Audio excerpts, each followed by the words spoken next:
Film ini diawali dengan diperlihatkannya suasana stasiun Oksu di tengah malam. Di tengah suasana sepi, seorang pria bernama Song Min sedang menunggu kereta terakhir di stasiun yang menurut orang-orang sangat angker ini. Di saat itu pula, ia pun heran saat melihat seorang kewes yang oleng bak habis menenggak sekerat soju rasa jas jus. Melihat hal itu, Song Min si anak sosmed langsung memoto dan menguploadnya di forum internet. Dan benar saja, postingannya pun mendapat banyak komentar jika sosok tersebut adalah hantu. 저 여자 괜찮을까?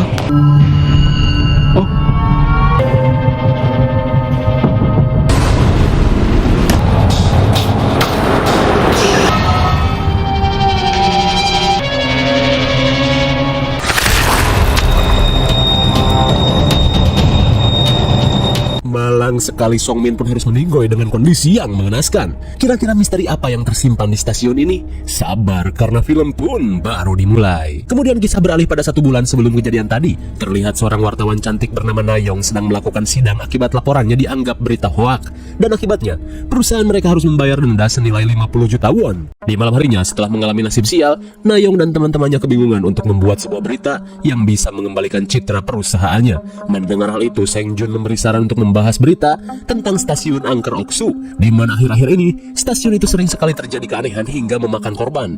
Ia pun menceritakan ketika itu Kim yang bertugas shift malam menemukan seorang pria yang pelangap-pelongo di tengah rel. Namun saat didekati, pria itu terlihat menatap seorang bocil yang duduk di pinggir rel. Lalu tiba-tiba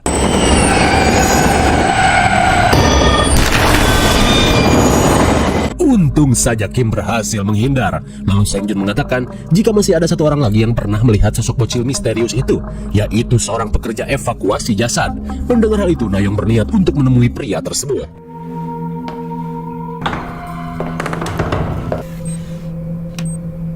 그럼 물려받으신 건가요? Singkat waktu, setelah bertemu dengan si pekerja evakuasi bernama Kimil, Nayong langsung melakukan wawancara. Ia pun menanyakan apakah Kimil pernah melihat sosok bocil misterius di stasiun Oksu.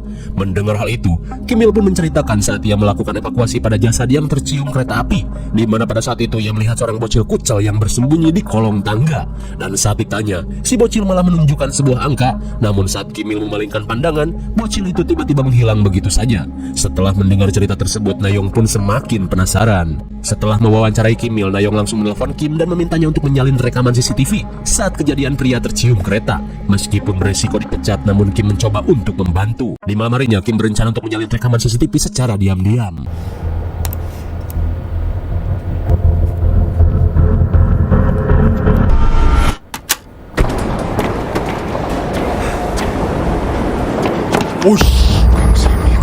Setelah aksinya berhasil, ia pun heran saat melihat seorang masinis terlihat pucat dengan tatapan yang kosong. Singkat waktu, setelah Kim memberikan flashdisk pada Nayong, ia pun menceritakan seorang masinis dengan gelagat aneh di stasiun. Mendengar hal itu, Nayong yang penasaran bergegas untuk mencari masinis yang dimaksud.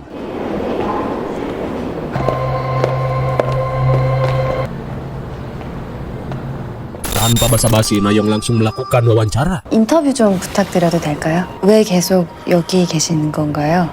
뭐가요?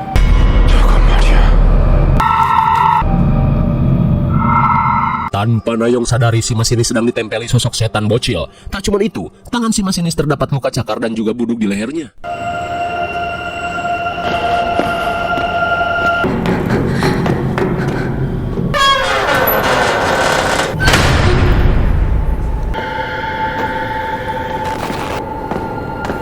Setibanya di ruang generator, Nayong pun heran dengan masinis yang selalu menyebutkan angka misterius. Dan anehnya, ia pun meminta Nayong untuk membacakannya. 불러줄 거지. 권사님고. 불러주라!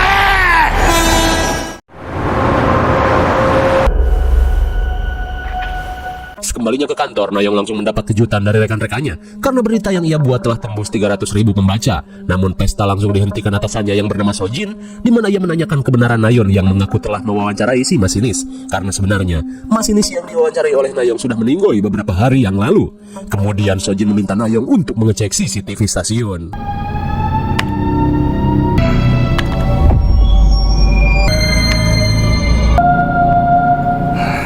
Sontak Nayong pun seakan tak percaya jika sebenarnya ia telah mewawancarai sesosok arwah. Namun Sojin tak mau lagi mendengar alasan dan langsung membacotinya yang dianggap kembali membuat berita palsu. Di malam harinya, terlihat Nayong ditemani Kim untuk menemui Kimil guna melihat jasad si masinis yang sempat arwahnya ia wawancara.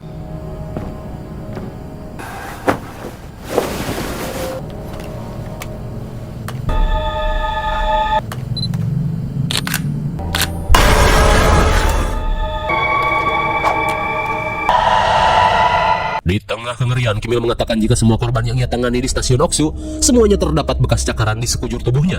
Namun mereka pun merasa ngeri saat melihat luka cakaran yang sama di tangan Kim Il. Hingga setelah mendengar penjelasan tersebut, mereka pun memutuskan untuk pulang. Di malam harinya, Kim yang akan berganti tugas tiba-tiba heran saat melihat luka cakaran di tubuh adiknya. Lantas Seng Jun berkata jika akhir-akhir ini luka cakaran di tubuhnya semakin banyak dan besok ia sudah berniat memeriksakannya ke rumah sakit. Sementara di toilet stasiun, terlihat seorang kewes cantik merasa heran saat tubuhnya tiba-tiba dipenuhi bercak cakaran. 짜증나게.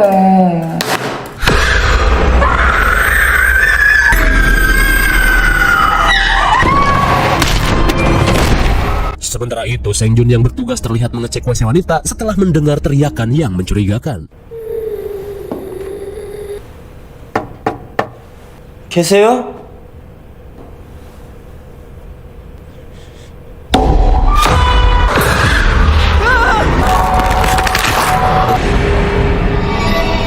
Malang sekali mereka yang telah mendapat luka cakaran pun harus tewas setelah diteror sosok hantu bocil. Singkat waktu, Nayong langsung menemui Kim yang sedang bersedih setelah kehilangan adiknya. Namun tak cuma itu, sontak Nayong pun syok parah karena kini Kim malah terkena cakaran terkutuk.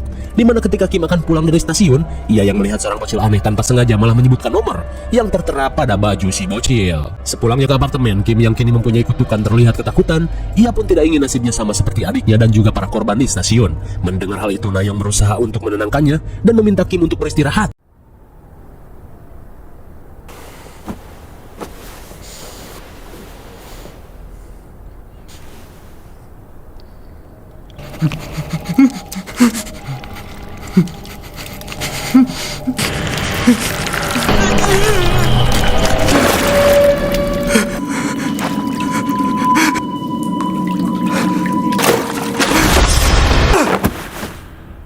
Rupanya semua itu hanyalah mimpi. Lantas Nayong menanyakan apa yang Kim lihat di dalam mimpinya. Kim pun berkata jika semalam ia bermimpi terjebak di dalam sebuah sumur tua. Singkat waktu, Nayong akhirnya menemui seorang wanita bernama Soyul, di mana menurut informasi, Soyul merupakan adik dari seorang pria yang pernah menelusuri rahasia stasiun Oksu. Mendengar mimpi Kim tentang sumur tua, Soyul berkata jika almarhum kakaknya juga sering memimpikan hal itu, hingga kakaknya yang sangat terobsesi untuk mencari tahu asal-usul stasiun Oksu, yang dulunya adalah sebuah panti asuhan dengan sumur tua di halaman panti. Mendengar hal itu, Nayong menanyakan apakah ada beberapa berkas yang bisa ia selidiki. Dirasa peninggalan kakaknya bisa membantu, ia pun menunjukkan kotak berkas almarhum kakaknya. Dan benar saja, mereka pun menemukan sebuah HP berisi video penelusuran kakaknya Soyul.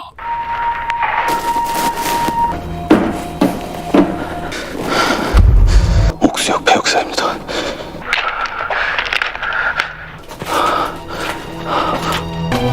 설마. 찾았다. 드디어 찾았어. Ternyata kakak Soyul menemukan beberapa tulang belulang yang diduga milik para bocil. Melihat hal itu, Nayong dan Kim bergegas pergi ke stasiun Oksu untuk memastikan hal tersebut. 야야, 카메라.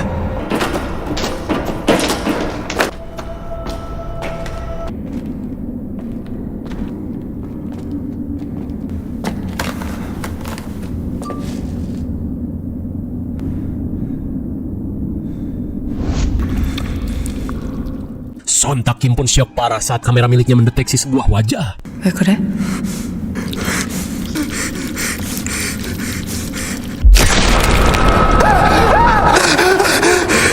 무언아. Kepanikan Kim semakin menjadi setelah mendengar suara Nayong dari kejauhan. Lantas siapa yang berada di hadapannya? Ternyata sejauh ini Kim berjalan sendirian dan meninggalkan Nayong. Hingga setelah cukup tenang, mereka pun kembali melanjutkan penelusuran.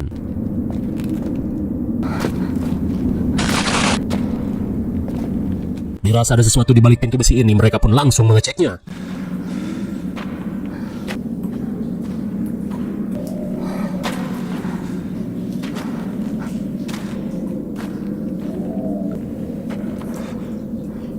Dan benar saja akhirnya mereka menemukan tulang belulang seperti di video kakaknya Soyul.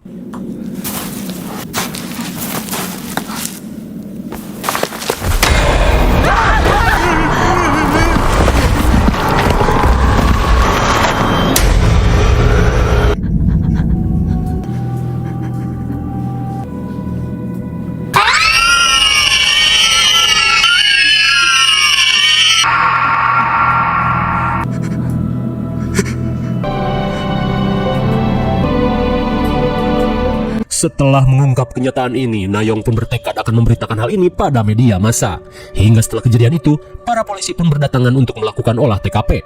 Lantas Nayong pun berharap kutukan ini akan segera berakhir. Di keesokan harinya, Nayong pun dipanggil atasannya dan ditanya tentang berita baru yang kini sedang ia garap. Lantas Nayong berkata jika saat ini ia sedang menulis berita tentang anak-anak panti yang dikubur secara tidak wajar di bawah stasiun Oksu. Dan hal itu diduga telah ditutup-tutupi oleh pengembang stasiun Oksu selama belasan tahun. Mendengar berita itu, tiba-tiba saja Nayong diskors dan haknya sebagai wartawan ditangguhkan. Jelas saja Nayong heran dengan keputusan atasannya ini. 뭘 잘못했는지 곰곰이 곱씹어봐. Di luar, Nayong heran kenapa atasannya melakukan hal itu dan seolah menutupi kebenaran. Lantas Nayong pun diberitahu seniornya, jika sejak dulu tidak ada media manapun yang boleh mengangkat kasus tersebut. Karena katanya, jika ada yang ngeyel perusahaan tersebut akan ditutup. Rupanya, si atasan tidak ingin jika perusahaannya ditutup gara-gara Nayong mengangkat berita tersebut. Singkat waktu, Shin beralih pada Kim yang bersiap untuk pulang setelah selesai kerja. 다들 많이 피곤하시죠? 아, 주무세요.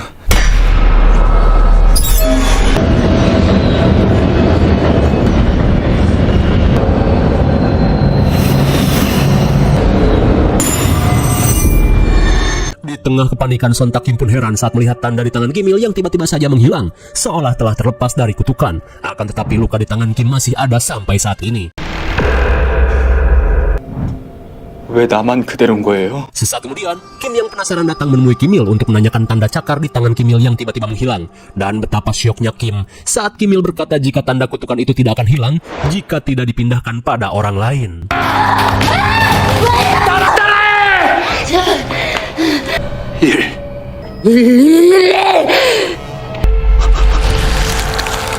Dan rupanya Kim Il telah memindahkan kutukannya pada Soyul secara paksa. Dengan cara Soyul harus menyebutkan 4 angka keramat. Dan setelah menyebutkan angka tersebut, kutukan pun akan berpindah dengan sendirinya. Sementara di sisi lain terlihat Nayong yang sedang asyik menonton TV sambil abok kalengan, tiba-tiba saja mendapat kunjungan dari Soyul. Lantas Soyul yang resah setelah terkena kutukan dari Kim Il, tiba-tiba mengaku jika dirinya adalah salah satu dari anak panti yang selamat dari kekejaman si pengurus. Di mana ketika ia masih kecil, Soyul dan teman-temannya disembunyikan di dalam sumur tua dan dipanggil satu persatu berdasarkan nomor urutnya. 좀 무서워. 네.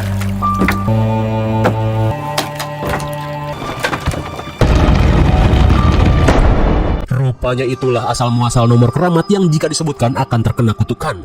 Lantas sambil menunjukkan sebuah buku penjualan organ, ternyata selama ini si pengurus panti merupakan mafia penjualan organ bocil. Dan untuk menghilangkan jejak, si pengurus pun mengubur mereka yang tidak laku dijual di dalam sumur, hingga kini bekas panti itu dijadikan stasiun Oksu.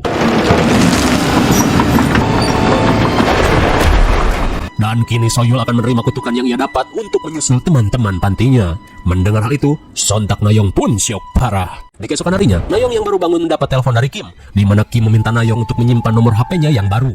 010764. 0816. Setelah menyebutkan nomor telepon, sontak Nayong pun heran kenapa Kim mendadak ganti nomor. Lalu tiba-tiba, 내가 어떻게 너한테...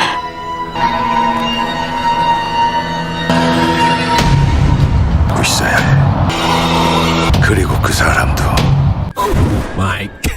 Rupanya Kim telah memindahkan kutukannya pada Nayong. Sungguh teman yang goblok. Di tengah kepanikan, Nayong pun resah dan memikirkan cara untuk memindahkan kutukannya. 김나영.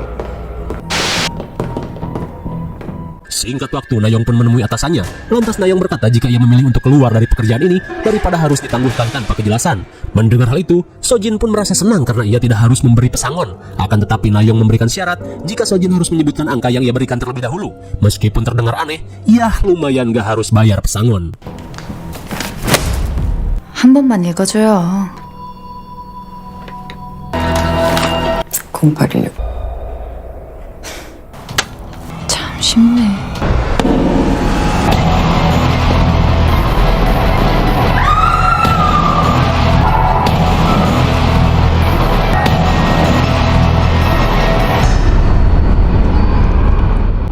Akhirnya, Nayong berhasil memindahkan kutukannya pada si atasan rese, dan ia pun melenggang pergi dengan perasaan senang. Lalu, film pun sudah berakhir.